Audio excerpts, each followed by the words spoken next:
Saúdo você com graça e paz em nome de Jesus. Irmãos, é uma grande alegria estarmos juntos. Eu quero convidar a todos a abrirem suas Bíblias, Evangelho segundo Lucas, capítulo 2. A gente vai ler a partir do verso 21. Irmãos, que alegria, é um culto muito especial. Irmãos, todo culto é um momento especial na nossa vida. Mas hoje, a gente ainda tem uma alegria dobrada ou triplicada. A gente vai celebrar a ceia do Senhor e a gente vai receber gente aí na nossa comunidade, por batismo, profissão de fé, transferência. E eu gostaria de fazer uma meditação com você, nessa hora, que fala um pouco de tudo isso. Fala um pouco do sinal da aliança, fala um pouco da esperança da salvação, fala da diferença que Jesus faz na nossa vida. Evangelho segundo Lucas, capítulo 2, a partir do verso de número 21. A palavra de Deus diz assim: E ao se completarem 8 dias, quando o menino foi circuncidado, deram-lhe o nome de Jesus. Esse nome tinha sido dado pelo anjo antes de um menino ser concebido. Passados os dias da purificação deles, segundo a lei de Moisés, levaram o menino a Jerusalém para o apresentar ao Senhor, conforme o que está escrito na lei do Senhor: todo primogênito será consagrado ao Senhor. E também foram para oferecer um sacrifício, segundo o que está escrito na referida lei, um par de rolinhas ou 2 pombinhos. Em Jerusalém havia um homem chamado Simeão. Este homem era justo e piedoso, e esperava a consolação de Israel.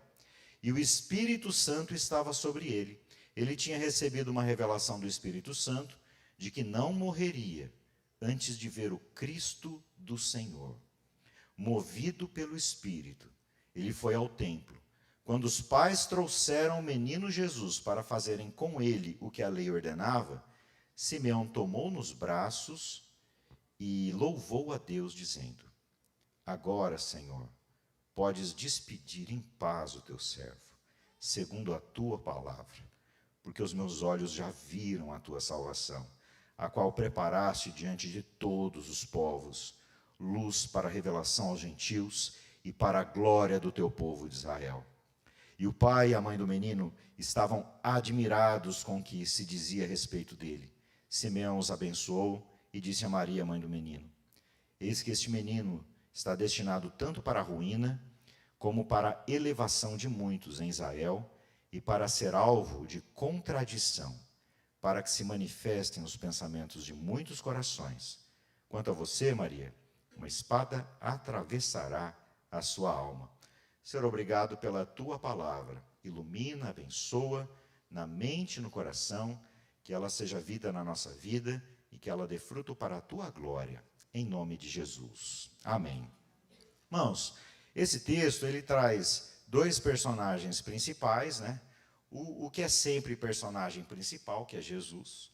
Ele acabou de nascer, ele vai recebeu o sinal da antiga aliança. Jesus era judeu, nasceu judeu, seus pais eram judeus, os 12 apóstolos eram judeus, os 70 que o seguiam eram judeus, e no início da Bíblia, nos 4 evangelhos, você vê ali o movimento de Jesus era um movimento dentro do contexto de Israel. E por que Israel, irmãos? Israel está relacionado também a Simeão, que é um outro personagem importante. Simeão, irmãos, era um judeu, era um homem que tinha esperança. Ele cria em Deus. E ele estava vivendo num momento muito difícil. Os romanos tinham dominado Israel, imposto alto, idolatria, a vida era difícil. E o Simeão, ele desejava, ele almejava ver as promessas de Deus sendo cumpridas sobre o seu povo. Deus anunciou que iria visitar seu povo, ia trazer perdão, restauração, graça, ia renovar todas as coisas. E o Simeão, irmãos, ele era um homem piedoso, ou seja, era um homem consagrado a Deus, que amava a Deus, e ele tinha esperança de que Deus ia renovar todas as coisas. E nesse sentido, queria começar refletindo com você, no começo do nosso texto. Hoje a gente vai ter a alegria de receber novos membros por batismo e profissão de fé, e inclusive, irmãos, vamos batizar algumas das nossas crianças. E eu ouço às vezes alguém falar assim, mas pastor, está certo batizar criança? Porque Jesus foi batizado adulto. Irmãos, o fundamento do batismo não é o batismo de João Batista, a gente vai ver isso aí rapidamente na Bíblia, mas eu queria voltar para você no verso 21, diz assim: e ao se completarem 8 dias, quando o menino foi circuncidado, deram-lhe o nome de Jesus. Esse nome tinha sido dado pelo anjo antes de o menino ser concebido. Deus, irmãos, que criou todas as coisas, ele viu a sua criação entrando em corrupção por causa da idolatria e do pecado, lá em Gênesis 3.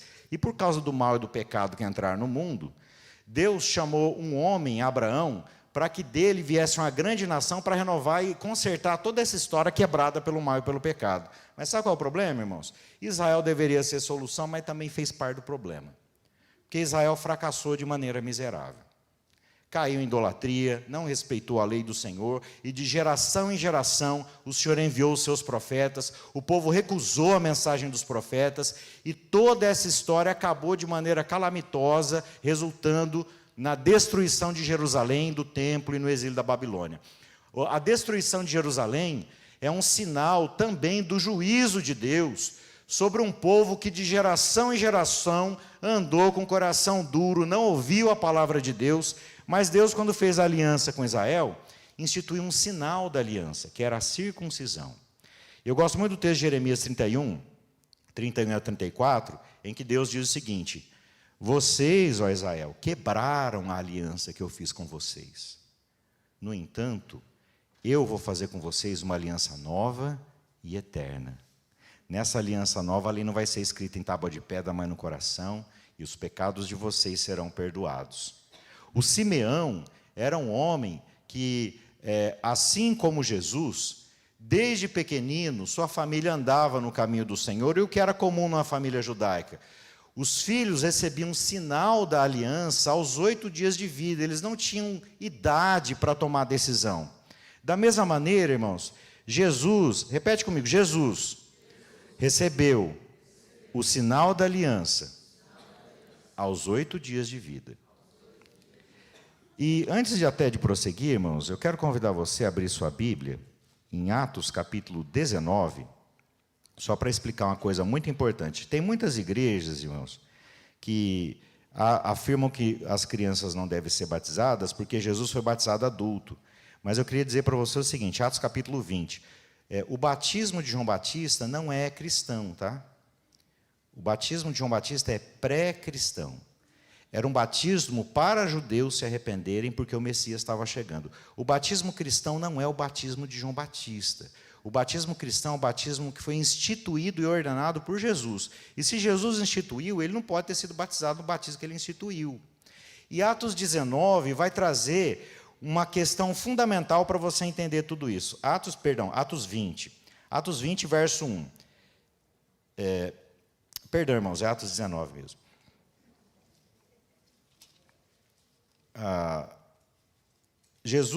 O Paulo, ele vai encontrar alguns homens que foram discípulos de João Batista. E quando Paulo vai encontrar esses homens que foram discípulos de João Batista, acontece algo muito curioso. Esses homens, eles recebem o Evangelho, e o apóstolo Paulo, ele vai fazer algo muito curioso. Ele prega o Evangelho a esses homens e faz uma pergunta muito importante para esses homens. Por acaso, vocês foram batizados? E eles dizem o seguinte: olha, a gente foi batizado, mas a gente foi batizado no batismo de João Batista. E quando Paulo ouve que eles foram batizados no batismo de João Batista, o apóstolo Paulo chama esses homens, prega o Evangelho, e esses homens são batizados em nome de Jesus, ou seja, em nome do Pai, do Filho e do Espírito Santo. Então, na verdade,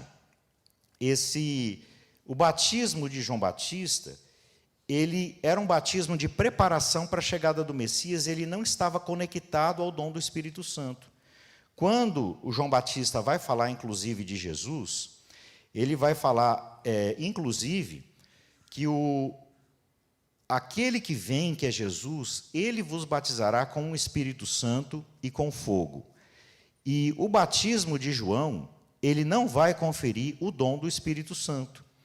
Jesus recebe o Espírito Santo não por causa do batismo de João. Mateus capítulo 3 diz que Jesus já tinha saído da água, e depois que ele sai da água, o Espírito Santo vem sobre ele.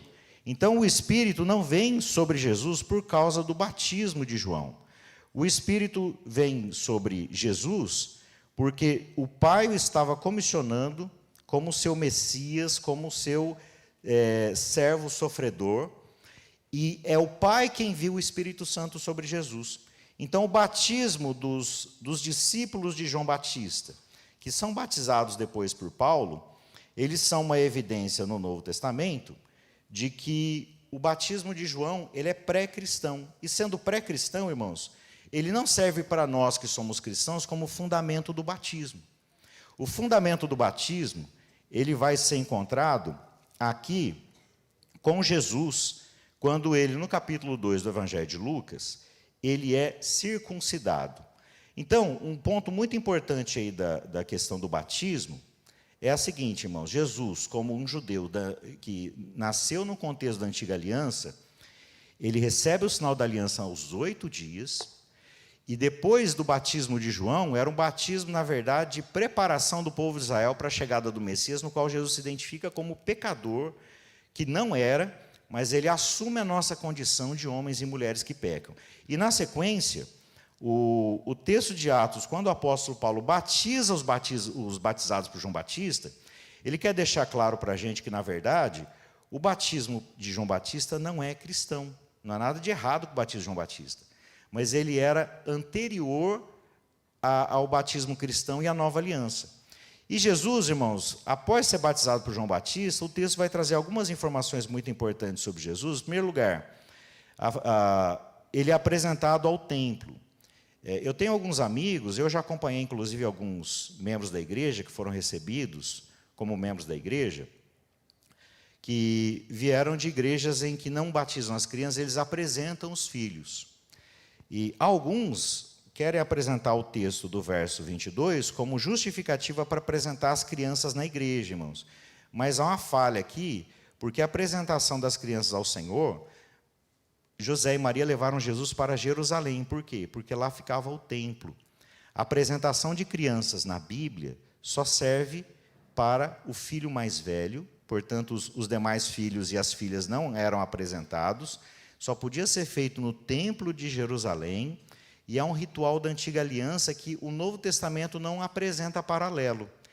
Já a circuncisão de Jesus, ela é atestada no Novo Testamento em vários textos que afirmam, por exemplo, em Colossenses, em Efésios, em 1 Coríntios, uma relação entre o sinal da antiga aliança, que é a circuncisão, e o novo sinal da aliança, que é o batismo, e o batismo como se fosse uma nova circuncisão no contexto da nova aliança. Então, irmãos, nós vamos receber hoje crianças por batismo e profissão de fé. Sabe por quê? Porque nós somos discípulos de Jesus, nós caminhamos nos passos de Jesus, e Jesus recebeu o sinal da aliança com que idade, irmãos?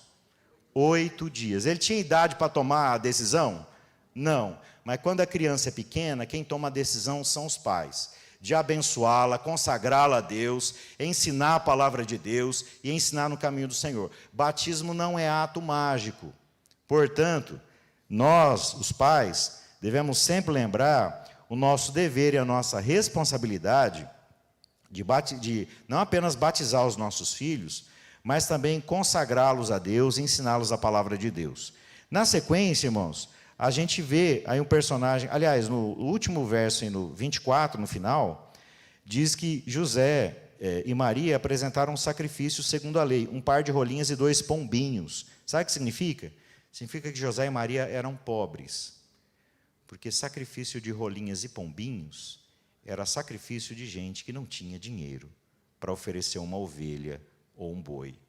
Eles ofereceram pombinhos e rolinhas, porque Jesus, o Rei da Glória, ele deixou toda a sua glória, se esvaziou do direito que ele tinha como Deus e se fez homem. E quando ele se fez homem, irmãos, ele se fez menino. assim como algumas dessas crianças que serão batizadas hoje, Jesus se fez homem, ele nasceu, ele foi circuncidado, mas ele cresceu e viveu a vida mais extraordinária que alguém já viveu. Ele amou, perdoou, pagou o mal com o bem. E essa semana, de maneira muito especial, se a gente tivesse na época do Novo Testamento, hoje seria o domingo em que Jesus entrou em Jerusalém e foi saudado por palmeiras, e as pessoas estendiam as capas no caminho. Jesus entra em Jerusalém, e naquela semana em que Jesus vai instituir a ceia, vai ser crucificado e vai ressuscitar. E nesse sentido, irmãos, a gente entra no verso 25. Em Jerusalém havia um homem chamado Simeão. Este homem era justo e piedoso, e esperava a consolação de Israel.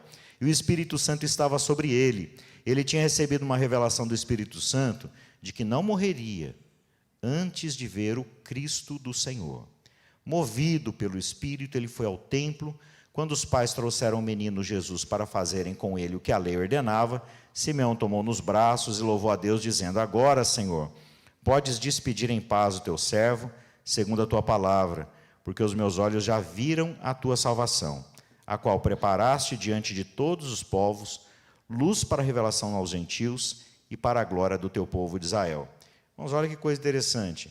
O Simeão era um homem que tinha esperança. E qual era a esperança do Simeão? Ele tinha esperança de ver Deus cumprindo as suas promessas e restaurando Israel. Você tem esperança? O que você almeja? Você tem sonho? Espero que você tenha sonho, tá? Porque gente que não tem sonho, irmãos, tem alguma coisa que está precisando no coração, tá? Porque a gente precisa ter sonho, precisa ter expectativa. E o Simeão, ele desejava ardentemente, irmãos, ver Deus cumprindo as suas promessas. E olha que interessante, Deus fez uma promessa, uma revelação para o Simeão. Falou: Simeão, você não vai morrer sem ver o Messias. E sabe o que o Simeão viu? Um bebê de 8 dias. E sabe o que é mais interessante? A visão de Jesus, ainda bebê, queimou o coração daquele homem e o levou a louvar a Deus e a agradecer a Deus, porque ele sabia que a esperança de Israel era aquele menino. Isso não é lindo, irmãos? Mas sabe o que é mais impressionante? A gente está numa posição, irmãos, muito melhor que o Simeão. Porque a gente não está vendo um bebê, que a gente está entendendo que ele será o Messias. Pela graça de Deus e pela palavra de Deus, nós já contemplamos que aquele bebê cresceu. E é por isso, irmãos, que eu digo isso muito respeitosamente, tá? A gente não adora o menino Jesus, tá? Sabe por quê? Porque, por exemplo, eu conheci a Cris, a gente já estava na universidade, tá? A minha esposa. Mas eu nunca dei presente para a Cris bebê, ou para a menina Cris. Sabe por quê? Porque ela cresceu. Um dia ela foi criança, mas hoje ela não é criança. Então, irmãos, nós adoramos a Jesus, que já foi bebê, mas a gente não adora o menino Jesus porque ele cresceu. E ele não apenas cresceu, viveu sem pecado, morreu na cruz pelos nossos pecados, ressuscitou para a nossa salvação, subiu ao céu, está sentado à direita do Pai. Então agora nós adoramos o Jesus que já foi menino, mas agora ele é o Rei da glória, ele é o Senhor, soberano sobre todas as coisas, e que reivindica a sua autoridade sobre cada átomo desse universo, que foi alvo da sua criação. E portanto, irmãos, eu fico olhando para o Simeão, e eu fico pensando o seguinte: ver Jesus bebê foi suficiente para queimar o coração daquele homem, e encher o coração dele de alegria e de esperança. Agora imagine, irmãos, a gente. Agora imagina o que não deve ser o impacto de não apenas contemplar Jesus bebê, mas pela palavra e pelo testemunho interno do Espírito Santo nos nossos corações, a gente contempla que Jesus é o Rei, é o Messias, é o Senhor, é aquele que te ama, é aquele que te chama, e aquele que te chama para segui-lo, para seguir os seus passos, para crer nele e reconhecer que Jesus Cristo é o Senhor. Amém, irmãos? Você tem esperança? Eu me recuso a não ter esperança, irmãos. Eu me recuso a teimar na esperança. Jesus falou, no mundo vocês vão ter tribulação. Irmãos, o mundo é mau, mas Deus é bom. E a bondade de Deus é maior que a maldade do mundo. A justiça de Deus é maior que a injustiça do mundo. E a boa notícia do Evangelho é muito maior que todas as más notícias da história reunidas e juntas. O Evangelho tem que queimar nosso coração, tem que arder o nosso coração em esperança, em louvor a Deus, em gratidão. Porque o Simeão, irmãos, eu acredito que ele tinha problemas. Nenhum problema dele foi resolvido por ver Jesus beber.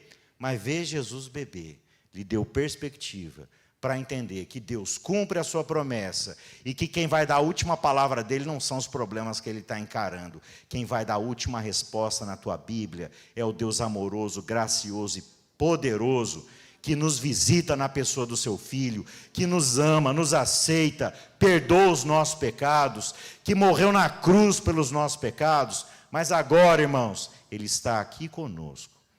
Porque Ele disse que onde estiverem 2 ou 3 reunidos no seu nome, ali Ele se faz presente. E Jesus, nós te adoramos, e nós te louvamos, e te agradecemos, porque o Senhor é bom, o Senhor está conosco, o Senhor nos ama, nos aceita, nos perdoa, e Ele é o Salvador de Israel. E por ser o Salvador de Israel, Deus chamou Israel, e Ele disse isso desde o Abraão, Abraão, em ti todas as famílias da terra serão abençoadas. E o Paulo afirma em Gálatas que essa promessa de Deus para Abraão é um prenúncio do Evangelho, sabe por quê? Porque a promessa de bênção a todas as famílias da terra que Deus deu para Abraão, ela foi cumprida no filho do Abraão, Jesus Cristo. Jesus é o Cristo, é o rei prometido da casa de Davi, é o Messias. Irmãos, eu teimo na esperança. Eu teimo em louvar e agradecer a Deus. Independente da circunstância que está passando, entenda o seguinte, Deus é bom, é soberano, e Ele vai dar a última palavra. Amém, irmãos? E eu queria também, para a gente caminhar no nosso encerramento, ler com vocês o verso 33. E o pai e a mãe do menino estavam admirados com o que se dizia a respeito dele. Simeão os abençoou e disse a Maria, mãe do menino, eis que este menino está destinado tanto para a ruína como para a elevação de muitos em Israel e para ser alvo de contradição, para que se manifestem os pensamentos de muitos corações. Quanto a você, Maria, uma espada atravessará a sua alma. O Simeão, ele diz 2 coisas interessantes para Maria. Eu vou começar pela última. Ele falou o seguinte, uma espada vai atravessar a sua alma, Maria. O Simeão estava dizendo simplesmente, Maria era a mãe de Jesus, e Maria veria Jesus crucificado. E é uma dor terrível, irmãos. Uma mãe vê um filho sofrer, e pior ainda. Jesus não apenas sofreu, ele sofreu terrivelmente. Os romanos, eles eram muito profissionais, aí, os soldados romanos, na técnica de torturar e de matar, e a crucificação era uma coisa tão horrível que os romanos inventaram uma palavra para a dor da crucificação. Você sabia disso? Essa palavra é excruciante. Excruciante vem de cruz. Uma dor excruciante é uma dor insuportável. E uma mãe vê um filho morrendo e padecendo terrivelmente, é como uma espada atravessar seu coração. Se você é mãe, você sabe como é que é esse negócio, né? Mães e pais, quantas vezes parece que tem uma espada atravessando nosso coração quando a gente vê os nossos filhos sofrendo. Eu queria dizer uma coisa para você. Deus, Ele ama muito mais do que todos nós, inclusive os pais e as mães juntos, somos capazes de amar. E o pai sofreu terrivelmente vendo seu filho crucificado. E o filho sofreu terrivelmente e ele a si mesmo se entregou na cruz por amor de nós. E o Espírito Santo também sofreu terrivelmente, irmãos, vendo a dor do filho na cruz. Mas o Pai enviou o seu Espírito para levantar o filho dentre os mortos ao 3º dia. E Deus, que sente a dor de ver o sofrimento dos seus filhos, é poderoso para consolar você, pai e mãe, de todas as espadas que às vezes atravessam o coração. Ore pelo seu filho, ame pelo seu filho e tenha esperança. Porque Deus continua sendo bom, e Ele conhece a tua dor, e Ele ouve as tuas orações. Mas aqui, irmãos, o Simeão ele diz também para Maria o seguinte, que Jesus, ele seria alvo de contradição. Presta muita atenção. Alguns já ouviram essa pergunta, tá? É uma pergunta que eu gosto de fazer, eu vou fazer de novo. Jesus é rocha da salvação ou pedra de tropeço, irmãos? Ele é os dois, tá? Ele é pedra, ele é rocha da salvação, ele é pedra de tropeço. Abre aí sua Bíblia em 1 Pedro, primeira carta de Pedro. Jesus, irmãos, ai pastor, Jesus não é pedra de tropeço, não. Então tá, então vamos ver o que a Bíblia diz para a gente, tá, irmãos? Vamos ouvir o que a palavra de Deus ela tem a declarar para a gente. 1 Pedro capítulo 2, a partir do verso 4. Chegando-se a ele a pedra que vive, rejeitada assim pelos homens, mas para com Deus eleita e preciosa.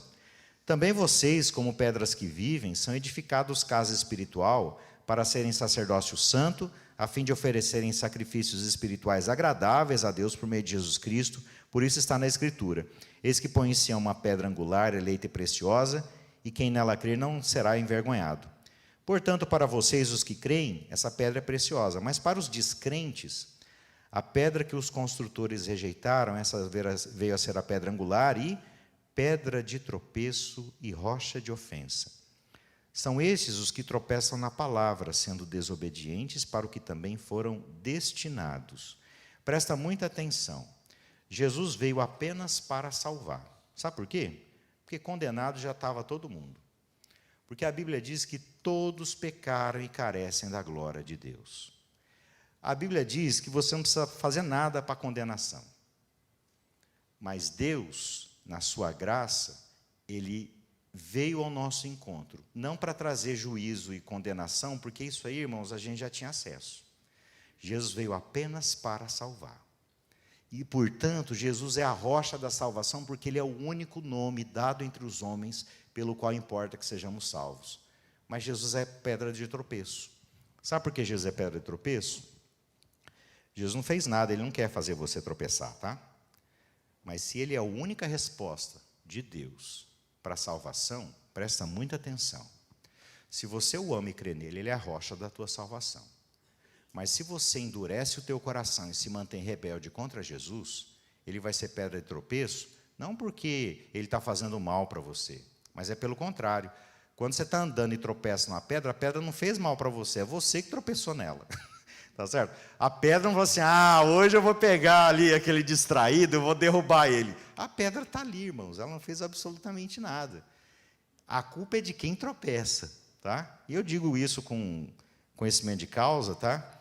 Que eu tropecei várias vezes já. De vez em quando eu dou um tropicão. Mas o negócio é o seguinte, irmãos, por que Jesus é rocha de salvação e pedra de tropeço? Porque aqueles que não creem nele, e não reconhecem que Ele é o único Rei e o único Senhor de todas as coisas, Ele é o único Salvador, já estão no tropeço. E por isso, irmãos, essa manhã é uma manhã tão feliz. É uma manhã tão feliz porque a gente não está apenas recebendo alguns irmãos, né, que já são cristãos e agora estão congregando com a gente, fazem parte da nossa igreja local, desse povo que se reúne para adorar a Deus, para pregar o Evangelho, para amar uns aos outros, mas também a gente está recebendo alguns irmãos que estão declarando publicamente, de maneira tão linda, irmãos, o seguinte: eu creio em Jesus, eu creio no Evangelho, eu creio que Jesus Cristo é o meu Salvador e o meu Senhor, e a minha vida pertence a Ele. Então, irmãos e irmãs, a todos nós precisamos estar sempre conscientes dessa realidade maravilhosa que a palavra de Deus traz para a gente. A gente precisa estar com o coração aberto para a palavra de Deus. A palavra de Deus diz que nós somos chamados por Deus para crer no Evangelho da cruz da ressurreição de Jesus, para a gente ter uma vida de esperança como Simeão, que cria na palavra de Deus, mas numa posição muito melhor do que o Simeão, irmãos. Nós não vimos Jesus apenas bebê. Nós contemplamos pela palavra de Deus um Jesus que amou as pessoas, acolheu aqueles que todo mundo desprezava, perdoou, deu a outra face e viveu a vida mais extraordinária, sem comparação com qualquer outra pessoa que já passou nesse mundo. E Ele coroou essa vida de amor morrendo na cruz pelos nossos pecados e ressuscitando. E Ele hoje, irmãos, continua sendo sinal de contradição. Porque às vezes, quantas vezes a gente não ouve histórias de conflitos dentro da família por causa de Jesus, irmãos? Mas Deus é bom e Ele ama todos. Até aqueles que estão brigando com Ele hoje, Deus ama.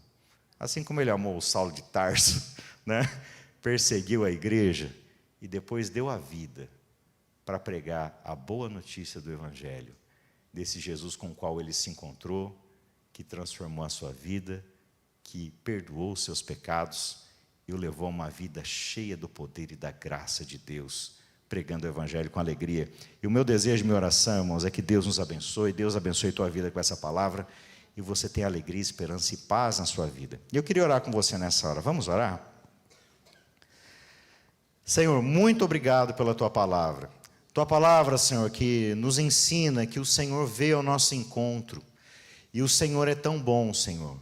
O Senhor deixou toda a sua glória para vir ao nosso encontro.